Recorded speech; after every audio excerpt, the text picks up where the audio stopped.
Ano ba? Bakit ba? It's me, Dan. Alam mo ba bakit palagi galit ang mga ate? Ayon sa science, ba't yung ate nakarinig ng ingay, tumataas ang kanilang adrenaline level. Ito ay isa uri ng hormone at nagdudulot ng fight or flight. Sa kaso ng mga ate, laging fight. Haharapin nila ang gulo, tala ang kanilang sandata na sermon at galit. Ang brainwaves ng mga ate ay mag-shift mula chill mode patungong manager mode.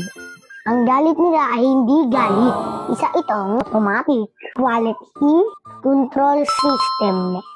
Pag hindi nakikinig ang mga kapatid, ang kanilang patience ay nagkakaroon ng spontaneous combustion.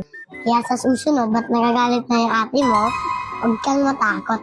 Ibig sabihin lang yan dahil gumagana ang kanilang internal system para hindi ka mapahamak at hindi ka papagalitan ng nanay mo.